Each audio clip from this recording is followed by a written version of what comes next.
And I guess like in that same like mind bending kind of perspective, Viewfinder is another game that that does huge things with perspective. You know, I've seen lots of people just mind blown by this game. I am one of those as well.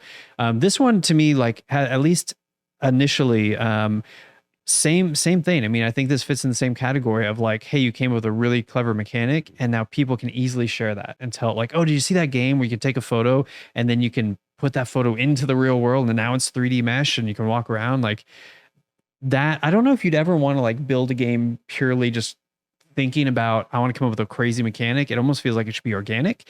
But either way, like if you can come up with a concept like this, lean into it in your trailers and in your content, because that's what people will remember. Yeah, I could see some of these games coming from bugs. You know what I mean? Like you're Yeah, something yeah. else and you accidentally scaled your thing wrong. And you're like, wait a second. Absolutely. No, I think that's a great point, because sometimes you do something weird and you're like, that was actually kind of fun. And then you start to play with it.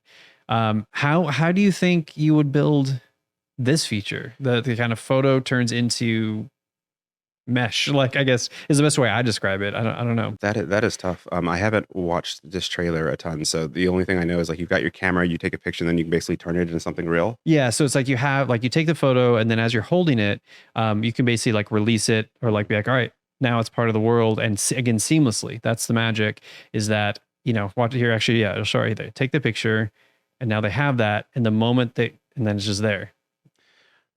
Oh man, just shooting from the hip. I imagine that like the camera would have to create some kind like you've got some kind of volume, and you're saying anything within this volume, I'm basically going to take its geometry and replicate it in some way. Yeah. But the perspective side of that, like doing that at the same time, that I don't know. That's a good point though. It's like, but I wonder if you'd have to slice the world, like have a way to slice mesh up really easily, because your picture's there.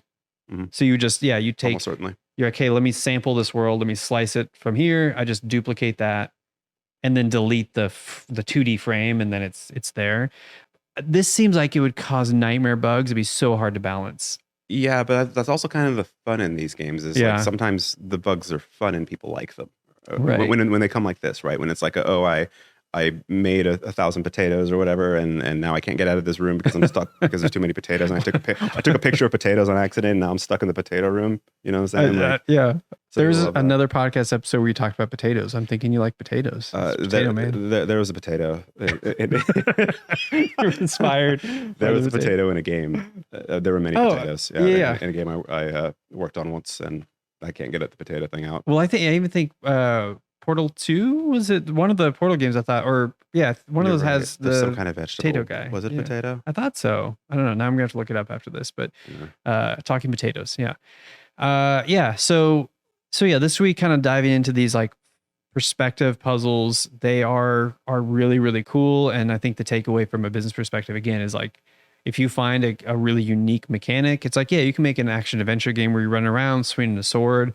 That can be really compelling. It can be a ton of fun. It's harder to sell that because it's like, well, how is yours better? Because yours different. Yeah, like especially in a world of Game Pass and like independent developers and stuff like that, where they're just, everyone takes their idea and runs with it. Yeah. How do you stand out? Yeah, I mean, on one hand, you could say, well, if you're too unique, a publisher or somebody might say, well, like, what can I compare this to see how it's going to perform?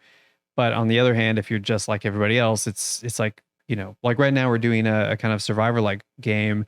And one of the challenges is there's a lot of asset flips in that genre. And so like we're part of a sea of games like that.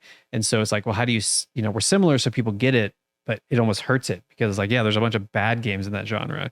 If you're one of these kind of games, no one's like Viewfinder or Superliminal, like you are you, and so like that's so powerful. Yeah, it's kind of like when people are in a rock band and somebody asks like, oh yeah, what kind of music do you play? And it's a 3-paragraph chat GPT essay because nobody for some reason can just say, oh, I play rock. Like nobody says that. I don't know why. Yeah. Well, and you can't, and it's like embarrassing to say you're like anyone else. That's funny. It's like really unique about music. It's like not cool to be like, oh yeah, we sound like this band,